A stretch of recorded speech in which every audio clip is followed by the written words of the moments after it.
Hi everyone, welcome to fury. So ఈ వీడియోలో వచ్చేసి ఏంటంటే మనం ఏరియా రఫింగ్ ఒకటి, తర్వాత మల్టీ సర్ఫేస్, ఈ రెండు రఫింగ్ ఆపరేషన్స్ ఇంకా ఫినిషింగ్ ఒకటి చూద్దాం.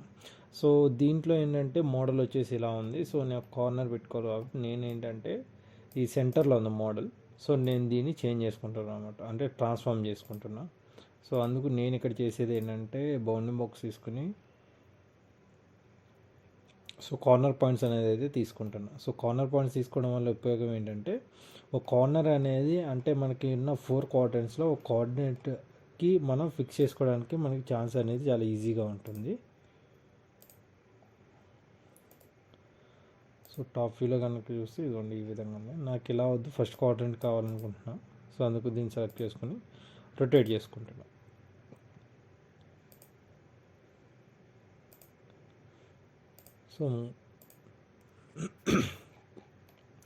సో మోడల్ అనేది అయితే చేంజ్ అయింది. సో ఇప్పుడు నేను దీనికి స్టాక్ అనేది అప్లై చేస్తున్నా. సో ఆల్ ఎంటిటీస్, సో ఇక్కడ ఉన్న మోడల్ మొత్తం సెలెక్ట్ అవుతుంది. ఓకే, సో స్టాక్ అనేది ఇలా అయింది. సో లాస్ట్ వీడియోలో మనం చూసాం కదా, స్టాక్ మోడల్ ఒకవేళ దీనికి క్యాస్టింగ్ లాంటి కాంపోనెంట్స్ ఉంటే దానికి ఎలా చేయాలనేది చూసాం. సో దీనికి అయితే ఇలా ఉంది. సో ఇక్కడ మల్టీ సర్ఫేస్ ఉంది, తర్వాత ఏరియా రఫింగ్. సో ఇక్కడ మల్టీ సర్ఫేస్ ఏంటంటే ఈ రెండు ఫంక్షనాలిటీ ఒకేలా ఉంటుంది. బట్ దీంట్లో ఏరియా రఫింగ్లో ఉండేది ఏంటంటే అక్కడ ఉన్న మోడల్ ప్రకారం టూల్ పాత్ అనేది జనరేట్ అవుతుంది. మల్టీ సర్ఫేస్ ఏంటంటే ఐదర్ స్ట్రైట్ లైన్లో లెఫ్ట్ టు రైట్ కానీ లేదంటే జిగ్జాగ్ రెండిట్లో వస్తామన్నమాట. సో ఫస్ట్ ఏరియా రఫింగ్ ఏంటి అనేది చూద్దాం. సో ఏరియా రఫింగ్ అనేది సెలెక్ట్ చేసుకున్న తర్వాత ఇదిగోండి ఇక్కడ ఆప్షన్స్ ఉంటాయి. సో డైనమిక్ రఫింగ్ ఇక్కడ పైన ఉంటుంది, డైనమిక్ రఫింగ్ అనేది. సో ఇక్కడ ఉన్న ఆప్టిమమ్ రఫ్ అనొచ్చు. సో ఇది తర్వాత డైనమిక్ రఫింగ్, రెండు ఆప్షన్స్ ఒకటే అనమాట. సో డైనమిక్ రఫింగ్లో ఏమవుతుంది అంటే మనకి ఇక్కడ ఎక్స్ట్రా ఇది ట్రొకైడల్ మోషన్ అనేది ఒకటి వస్తుంది అన్నమాట. సో ట్రొకైడల్ మోషన్ అనేది ఏంటంటే ఎంత తక్కువ టైంలో మూవ్ అయితే టూల్ పాత్ జనరేట్ అయితే మెటీరియల్ రిమూవ్ చేస్తుంది అనేది, అది ఈఐలో బ్యాక్గ్రౌండ్లో ఇది జనరేట్ చేస్తుంది. సో అది డైనమిక్ రఫింగ్. ఇది వచ్చేసి నార్మల్ రఫింగ్ అనమాట, మనం ఇచ్చే దాని బట్టి ఉంటుంది ఇది. సో ఇక్కడ మోడల్ జామెట్రీలో నేను ఇక్కడ మిషనింగ్కి ఏ ఏరియా అయితే మిషనింగ్ చేయాలో అది సెలెక్ట్ చేసుకుంటున్నా. సో నాకు ఈ ఏరియా ఇది. సో ఇవన్నీ సెలెక్ట్ చేస్తున్నా. ఇప్పుడు సపోజ్ నాకు ఇక్కడ పైన కూడా సెలెక్ట్ చేసుకోవాలి అనుకుంటే ఇక్కడ మనకి ఇక్కడ ఇంకో ఆప్షన్ ఉంటుంది అన్నమాట. సో పైన సెలెక్ట్ చేసుకున్నప్పుడు ఇక్కడ పైన కూడా సెలెక్ట్ అయ్యే ఛాన్స్ అయితే ఉంది. సో అది అంటే ఈ హోల్ లోపలికి కటింగ్ టూల్ వెళ్తాయి ఒకవేళ. సో అది వెళ్ళకుండా ఉండటానికి కూడా ఒక ఛాన్స్ ఉంది, నేను చూపిస్తాను మీకు. సో ఫస్ట్ అయితే ఇక్కడ 1 mm స్టాక్ అయితే ఉంది రెండిట్లోని. సో ఇక్కడ సెలెక్ట్ చేసుకున్నాం. నెక్స్ట్ వచ్చేసి టూల్ పాత్. సో ఇక్కడ టూల్ పాత్లో ఏంటంటే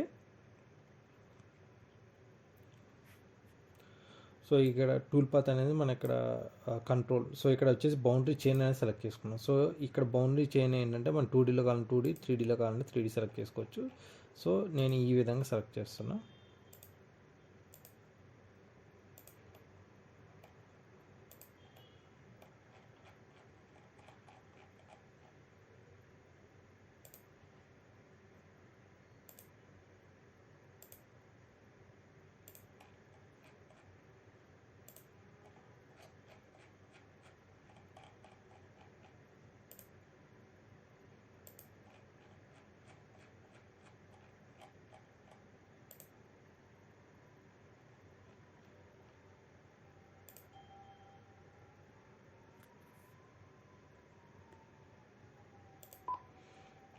సో ఇక్కడ సెలెక్షన్ అయితే తీసుకున్నా. ఓకే, సో నాకేంటంటే టూల్ పాత్ ఇది దాటి బయటికి రాదన్నమాట, లోపల వరకే చేస్తుంది. ఒకవేళ బయటకు కూడా రావాలి అంటే ఇది తీసేస్తే వెళ్ళిపోతుంది. సో ఇక్కడ కటింగ్ టూల్ అనేది సెలెక్ట్ చేసుకోండి. నేను వచ్చేసి ఇక్కడ సో ఎన్ని బుల్నోస్ తీసుకున్నాను అంటే టిప్ రేడియస్ అనేది తీసుకుంటున్నా. సో ఇక్కడ వచ్చేసి 12R3 అనేది అయితే తీసుకుంటున్నాను. ఓకే, లేదంటే 16R4 తీసుకోవచ్చు, ప్రాబ్లం లేదు. అండ్ ఇక్కడ వచ్చేసి ఈ లెంత్ కావాలంటే కూడా మనం చేంజ్ చేసుకోవచ్చు ఇక్కడ కటింగ్ టూల్లోను. అండ్ ఇక్కడ వచ్చేసి నేను స్పిన్నిల్ స్పీడ్ని ఇంకా ఫీడ్ రేట్ అనేది చేంజ్ చేస్తున్నా.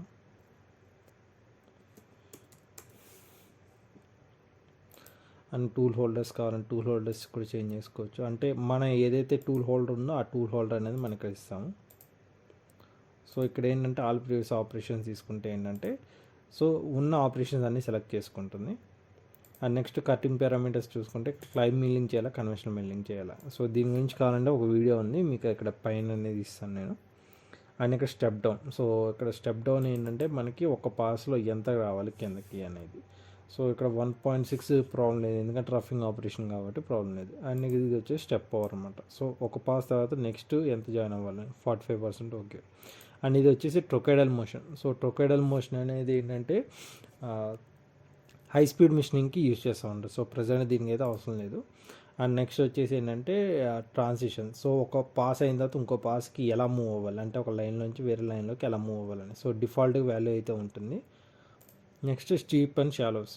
సో స్టీప్ అండ్ షాలోస్ ఏంటంటే ఇక్కడ ఇది ఆటోమేటిక్గా క్యాలిక్యులేట్ చేస్తుంది. So maximum height and depth ఎంత ఉంది అనేది ఇక్కడ చేస్తుంది అనమాట, క్యాలిక్యులేషన్ అనేది చేస్తుంది.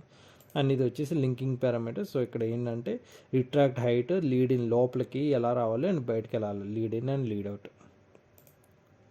సో ఓకే చేస్తున్నాం.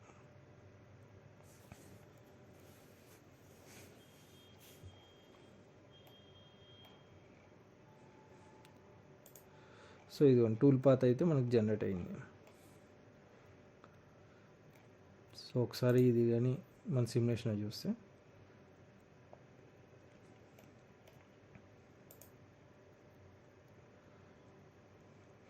సో సిమ్యులేషన్ ఫాస్ట్ ఉంది కాబట్టి మనకు తొందరగా చూపించింది. ఇదిగోండి ఈ విధంగా చేస్తుంది అనమాట. సో ఇక్కడ మన టూల్ పాత్ కూడా చూసినట్టయితే ఇదిగోండి. సో ఫస్ట్ స్టార్ట్ అవుతుంది.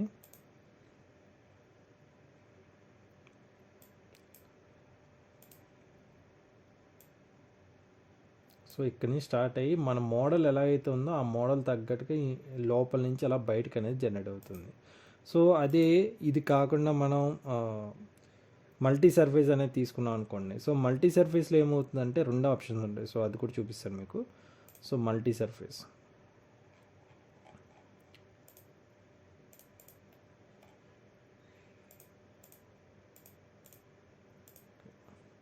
సో మల్టీ సర్ఫేస్లో నేను సెలెక్ట్ చేసుకొని సెలెక్షన్ ఏమో ఇలా ఉంది. ఓకే.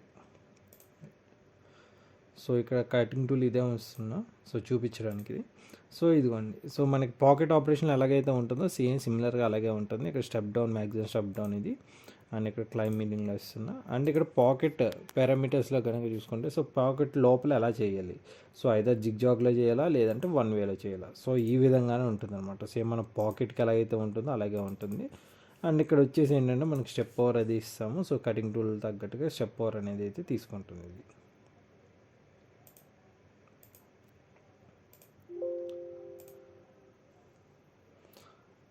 సో దీనికి ఇలా ఉంటుంది. సో ఇందాడ ఆపరేషన్కి నెక్స్ట్ కాబట్టి ఇది ఇలా వచ్చింది. సో బ్యాలెన్స్ మెటీరియల్ మీద మిషనింగ్ అనేది చేస్తుంది. సో దీనికి ఒకసారి బ్యాక్ ప్లాట్ కనుక చూస్తే మనం ఇదిగోండి. సో జిగ్జాగ్గా చేస్తుంది అనమాట ఇది మిషనింగ్. సో పాకెట్ ఇది మ్యాక్సిమం అంతా సిమిలర్ ఉంటుంది. మల్టీ సర్ఫేస్, సో అక్కడ సర్ఫేస్ ఎలా అయితే ఉందో ఆ సర్ఫేస్ తగ్గట్టు చేస్తాము. సో ఒక విధంగా చెప్పాలంటే మల్టీ సర్ఫేస్ 3D ఎలాగైతే 3D షేప్లో ఉందో దాని తగ్గట్టుగా చేస్తుందని అర్థం అనమాట ఇది. సో పాకెట్ తీసుకున్న ప్రాబ్లం లేదు, అంటే దీనికి ఆల్టర్నేటివ్గా. సో ఇదేంటంటే one of the extra tool path అని చెప్పుకోవచ్చు. సో ఎలాగా ఇప్పుడు ఇది హై స్పీడ్ మిషనింగ్ అయిపోయింది కాబట్టి సో నెక్స్ట్ దీంట్లో వచ్చేసి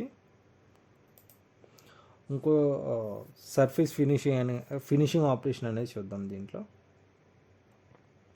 సో సర్ఫేస్ ఫినిష్లో మన స్కాల్ప్ చూద్దాం. సో స్కాల్ప్ అనేది ఏంటంటే ఇక్కడ step over, constant step over అనేది తీసుకుంటుంది అని చెప్తున్నారు. సో కాన్స్టెంట్ స్టెప్ ఓవర్ ఏంటి అంటే మనకి ఇక్కడ ఉన్న సర్ఫేస్ని బట్టి స్లోగా తీసుకుంటుంది. సో దాని అంటే మన సర్ఫేస్ బట్టి మనకి ఇంకా స్టాక్ ఎంత ఉందో దాని తగ్గట్టుగా మనం తీసుకుంటాం. మన సెలెక్షన్ అనేది ఉండాలి.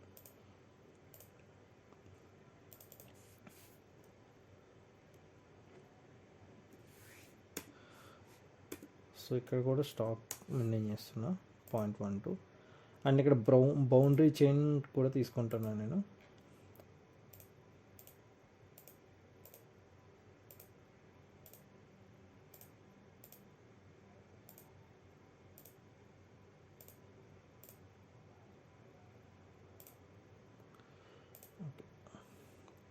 సో బౌండరీ చైన్ తీసుకున్నా. Next cutting tool. So finishing operation కాబట్టి కటింగ్ టూల్ కింద నేను బాల్ నాస్ తీసుకుంటున్నా. సో ఎందుకంటే ఇక్కడ సర్ఫేస్ కూడా కర్వీ సర్ఫేస్ ఉంది కాబట్టి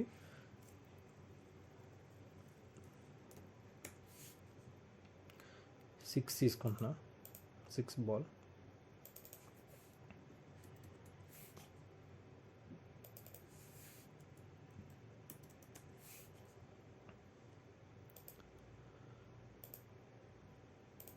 సో ఇక్కడ యూజర్స్ కంప్యూటర్ అంటే ఏంటంటే, సో ప్రీవియస్ ఉన్న దాని నుంచి అది ఆటోమేటిక్ క్యాలిక్యులేట్ చేస్తుంది అనమాట. అండ్ ఇక్కడ step over. So step over ఏంటంటే ఒక పాస్ అయిన తర్వాత నెక్స్ట్ పాస్కి స్టెప్ ఓవర్ అనేది ఎంత తీసుకోవాలి. నేను 0.3 ఇస్తున్నాను. సో నెక్స్ట్ ట్రాన్సిషన్ ఎలా వెళ్ళాలి అనేది అని ఇక్కడ steep and shallow. So steep and shallow గురించి మాట్లాడుకున్నాం కదా. సో స్టీప్ అంటే ఏంటంటే సైడ్కి ఇలా కర్వ్ లాంటిది ఉందంటే దాన్ని స్టీప్ అన్నాం. షాలో ఏంటంటే పైనుంచి కిందకి ఇలా ఎటవాలుగా ఉందంటే అంటే లోతుగా ఉన్నదాన్ని షాలో అంటాం. సైడ్ ఇలాగ వాలుగా ఉన్నదాన్ని స్టీప్ అంటాం అనమాట. So linking parameters okay.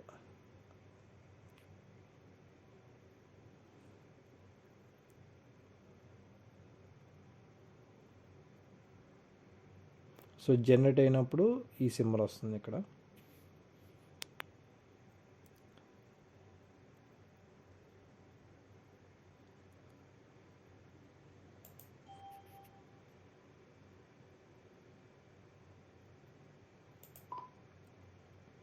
So generation అయితే అయ్యింది. ఇదిగోండి ఈ విధంగా ఇచ్చింది. సో ఒకసారి దీన్ని చూద్దాం.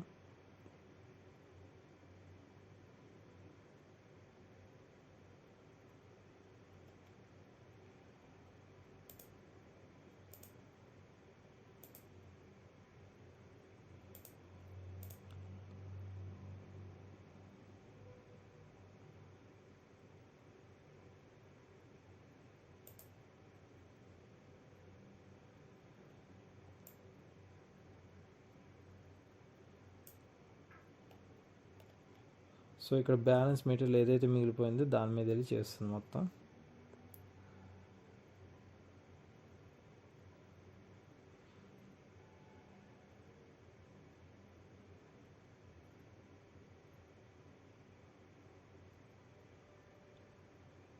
సో స్కాల్పింగ్ ఈ విధంగా చేస్తుంది అనమాట.